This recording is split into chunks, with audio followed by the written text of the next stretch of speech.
آپ سب کو میری طرف سے بہت بہت سلام۔ آج ہم سیکھیں گے کفارے کے تعلق سے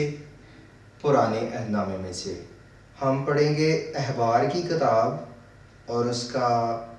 باب 16، 29 اور 30 آیات پڑھیں گے۔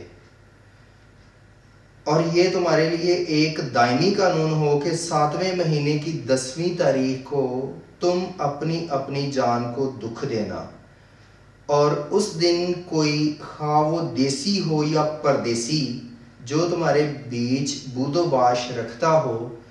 کسی طرح کا کام نہ کرے، کیونکہ اس روز تمہارے واسطے تم کو پاک کرنے کے لیے کفارہ دیا جائے گا، سو تم اپنے سب گناہوں سے خداوند کے حضور پاک ٹھہرو گے۔ یہ جو حوالہ پڑھا ہے اس میں سے ہم بعد میں سے سیکھیں گے۔ اس سے پہلے کہ انسان کی جو بگڑی ہوئی حالت ہے جس میں وہ خدا کی نافرمانی کرتا ہے، گناہ، برائی، بغاوت اس کی زندگی میں پائی جاتی ہے، اور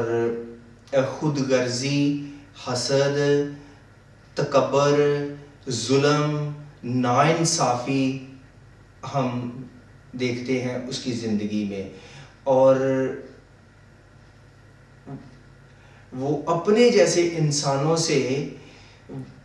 الگ ہو جاتا ہے، اور اس کی باطنی انسانیت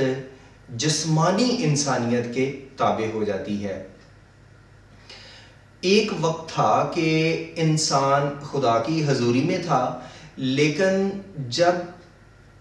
اس کی حضوری میں تھا اپنی مرضی سے وہ خدا کی حضوری سے نکل گیا۔ لیکن اب ایسا نہیں کہ جب وہ گناہ میں ہے تو اپنی مرضی سے، اپنی کوشش سے وہ خدا کے پاس پھر واپس جائے۔ اس لیے اسے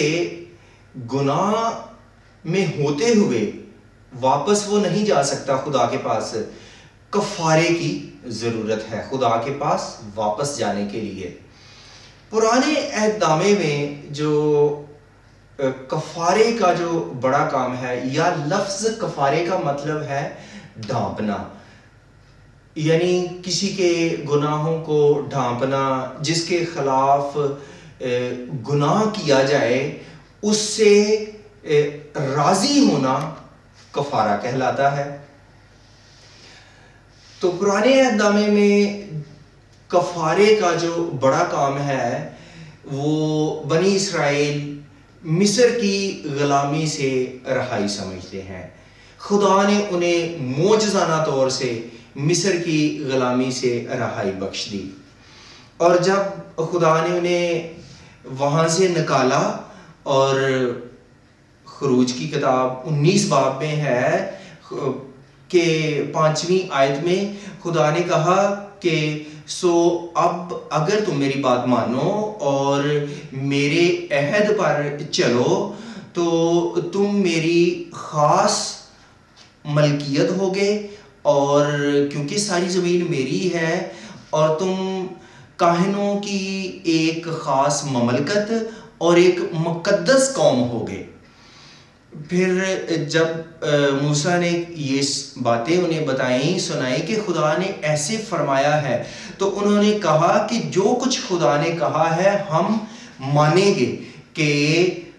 ہم خدا کی بات مانیں گے، اس کے حکموں کو مانیں گے، جو خدا نے ہمارے ساتھ عہد باندھا ہے ہم اس پہ پابند رہیں گے، اور وہ ہمارا خدا ہوگا، ہم اس کے لوگ ہوں گے، ہم اس کی قوم ہوں گے۔ پھر آگے خدا نے انہیں شریعت دی، جیسے اگلے ہی باب میں ہے کہ خدا نے انہیں 10 احکام اپنے ہاتھ سے لکھ کر دیے۔ تو پھر ان کی آگے ہم تفصیل بھی دیکھتے ہیں کہ خدا نے انہیں شریعت دی۔ شریعت ہی جو ہے وہ انسان کو بتاتی ہے کہ انسان گنہگار ہے، اسے نجات کی، توبہ کی، معافی کی ضرورت ہے۔ اس کے لیے خدا نے پرانے عہد نامے میں کفارے کا بندوبست کیا. خدا نے، جیسے میں نے ایک یہ مثال دی، خدا نے اس سے پہلے ایک شخص کو چنا، ابراہیم کو. جیسے پیدائش 12 باب میں ہے کہ خدا نے کہا کہ تو اپنے وطن، اپنے ناطے داروں اور اپنے باپ کے گھر سے نکل کر اس ملک میں جا جو میں تجھے بتاؤں گا، اور میں تجھے بڑی قوم بناؤں گا، برکت دوں گا، تیرے نام کو سرفراز کروں گا، سو تو باعث برکت ہو، اور جو تجھے مبارک کہے اسے میں برکت دوں گا، اور زمین کے سب قبیلے تیرے وسیلے سے برکت پائیں گے. خدا نے ایک شخص سے عہد باندھا، وہ ہے ابراہیم. اس نے خدا کی آواز کو سنا، قبول کیا. خدا نے اس کے ساتھ بھی عہد باندھا. جیسے اسرائیل نے جب وہ ملک مصر سے نکلے، انہوں نے بھی خدا کی آواز کو قبول کیا کہ ہم اس کے حکموں کو مانیں گے. پھر 17 باب میں ہے، پیدائش 17 باب میں، کہ خدا نے جب ابراہیم کو برکت دی اور کہا کہ تم سب جو تم میں، حتیٰ کہ جو تیرا غلام ہے، جو تم میں بود و باش کرتا ہے، تم میں رہتا ہے، وہ ان سب کا، ہر مرد کا ختنہ کیا جائے. کہ وہ عہد الفاظ کی حد تک نہیں، صرف روحانی طور پر نہیں، بلکہ اس کا اظہار جسم سے بھی ہو، کہ تم سب مردوں کا ختنہ، تم میں سے ہر ایک مرد کا ختنہ کیا جائے. تو خدا نے وہ عہد ابراہیم سے باندھا، اور ابراہیم سے یہ بھی وعدہ کیا کہ زمین کے سب قبیلے تیرے وسیلے سے برکت پائیں گے. خدا نے چنا تو ایک شخص کو، اس کے بعد خدا نے اسحاق، یعقوب اور اس کے بیٹوں کو جو بنی اسرائیل بن گئے، پوری قوم کو چن لیا، اور انہوں نے بھی خدا کے ساتھ چلنے کا عہد کیا، اور خدا نے انہیں اپنی مقدس پاک قوم ٹھہرایا کہ وہ ایک ایسی جماعت ہے جو کاہنوں کی جماعت ہے. کاہنوں کا کیا کام ہوتا ہے؟ کاہنوں کا کام ہوتا ہے منادی کرنا، کلام سنانا، شریعت سنانا، تاکہ لوگ اس پہ عمل کریں اور خدا کے کلام کے مطابق چل سکیں. تو ہم یہاں پر یہ سیکھ رہے ہیں کہ خدا نے چنا تو ایک قوم کو، لیکن اس کے ساتھ ساتھ خدا نے یہ بھی کہا کہ دنیا کے سب قبیلے تیرے وسیلے سے برکت پائیں گے، کیونکہ خدا پوری دنیا سے محبت کرتا ہے، اور وہ چاہتا ہے کہ سب اس برکت کو حاصل کر لیں. اور اس کی محبت کا اظہار اس سے پہلے ہم پیدائش 9 باب میں دیکھتے ہیں، جب نوح کے زمانے میں خدا نے طوفان سے، پانی سے ساری دنیا کو، انسانوں کو، جانداروں کو ہلاک کر دیا گناہ کی وجہ سے. لیکن خدا، لکھا ہے کہ خدا رنجیدہ ہوا، ملول ہوا. خدا نے غم کیا جسے کہ میں نے انسان کو ہلاک کر دیا، اور خدا نے پھر انسان سے عہد کیا کہ جب تک زمین ہے، دنیا ہے، فصل بونا، کاٹنا، دن رات، گرمی سردی موقوف نہ ہوگا، اور میں اس طرح طوفان سے جانداروں کو پانی سے ہلاک نہیں کروں گا. اس کا انسان نے نشان رکھا آسمان پہ کمان، دن، کوسے قزا جسے کہتے ہیں، جسے پنجابی میں گڈی گڈے کی پینگ بھی کہتے ہیں. تو اس عہد میں یہ بات پائی جاتی ہے، خدا انسان سے محبت کرتا ہے، چاہے اس کے چال چلن ویسا ہی ہے، لیکن خدا نے کہا کہ اب سے ایسا نہیں ہوگا، ایسے میں انسان کو ہلاک نہیں کروں گا. وہاں پر بھی خدا کی محبت کو دیکھتے ہیں، اور یہاں پر خدا نے ایک قوم کو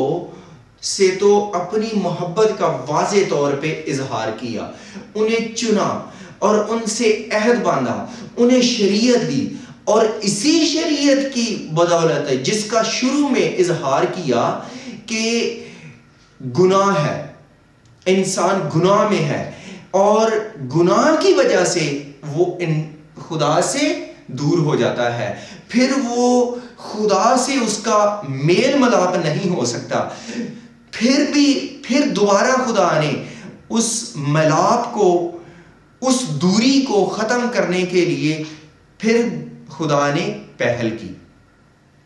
ایک شخص کو چنا، ایک قوم کو چنا، انہیں شریعت دی، اور اس کے وسیلے سے ہم خدا کے اس کفارہ کو حاصل کر لیتے ہیں۔ جبکہ جو بنی اسرائیل ہیں، جب خدا نے انہیں چن لیا،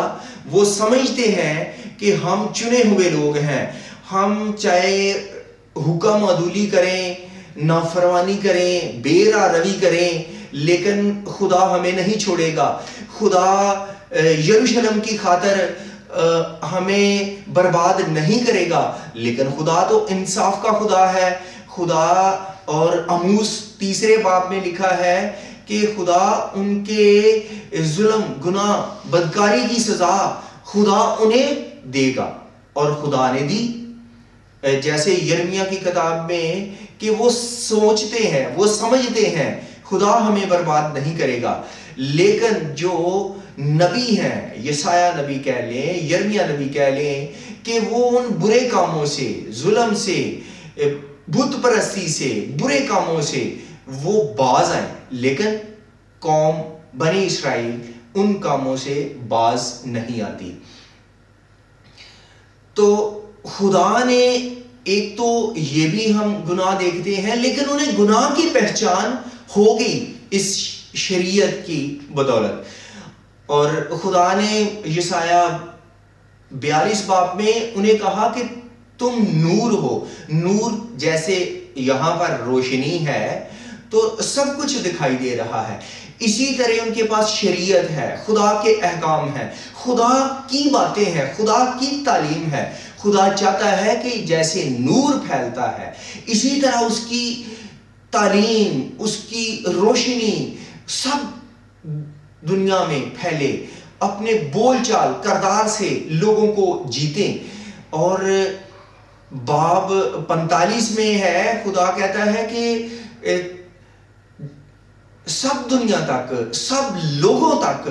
میری باتیں، میرا کام، میرا کلام پہنچے،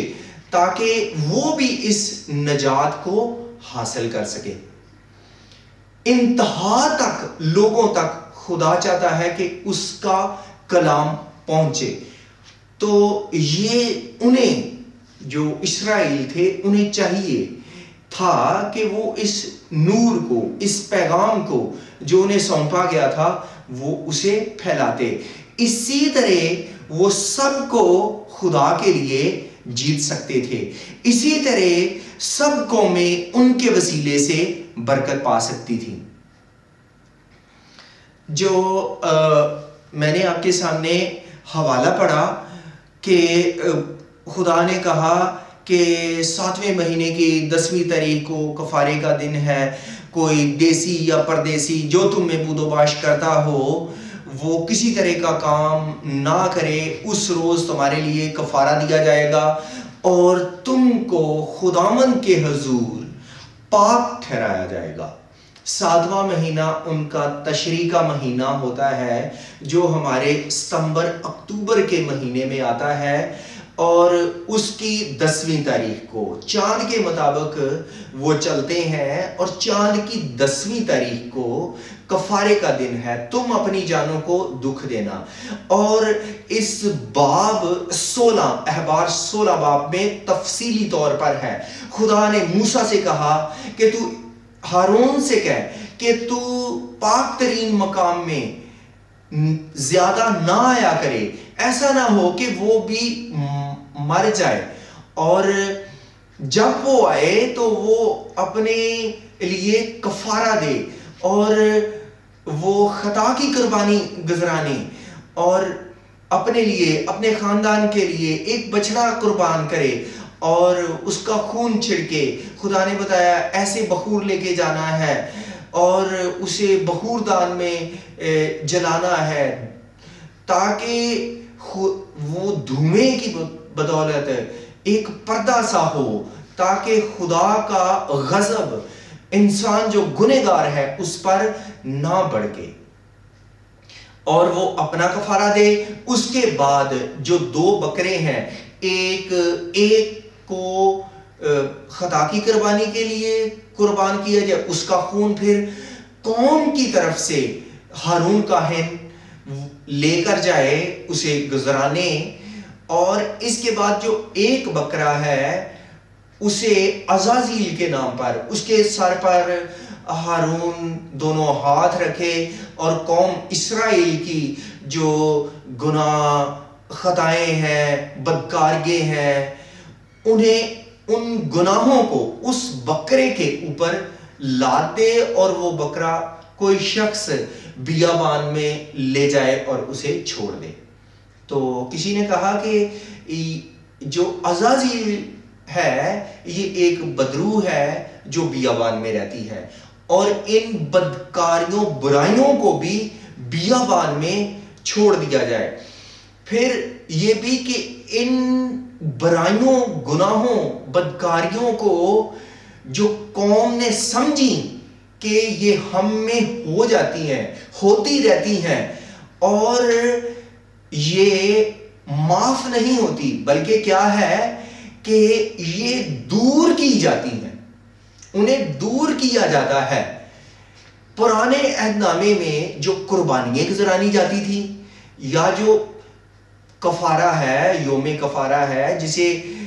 تشریع مہینے کی 7ویں مہینے کی 9ویں تاریخ کی شام سے 10ویں شام تک منایا جاتا تھا, مقدس مجمع ہوتا تھا, وہ شریعت کو سنتے اپنی جان کو دکھ دیتے یعنی کچھ نہیں کھاتے تھے, ان کے لیے کفارہ دیا جاتا, پوری قوم کے لیے, اپنے لیے بھی سردار کاہن ادا کرتا. تو پرانے عہد نامے میں بار بار قربانیاں گزرانی جاتی تھی, ہر سال قربانیاں گزرانی جاتی تھی. چھوٹے چھوٹے گناہ خطا کے لیے بھی قربانی گزراننا پڑتی تھی. وہ قربانیاں یہ کفارہ گناہوں کو دور لے جاتا, گناہوں پر وہ پردہ ڈالتی, ڈھانپتی انہیں, جبکہ جو حقیقی قربانی ہے وہ ہے مسیح کی قربانی. یہ سب قربانیاں یہ پیش خیمہ ہے, یہ ہمیں مسیح کی قربانی کی طرف لے جاتی ہیں جو حقیقی قربانی ہے, جو حقیقی کفارہ ہے, جو ابدی کفارہ ہے اس کی طرف. تو پرانے عہد نامے میں بھی خدا نے انسان کے لیے پروگرام بنایا کہ جو جدائی پڑ گئی ہے کہ انسان کسی طریقے سے خدا سے کے پاس نہیں آ سکتا, اس سے اس کا ملاپ نہیں ہو سکتا, کفارے کے ذریعے سے پرانے عہد نامے میں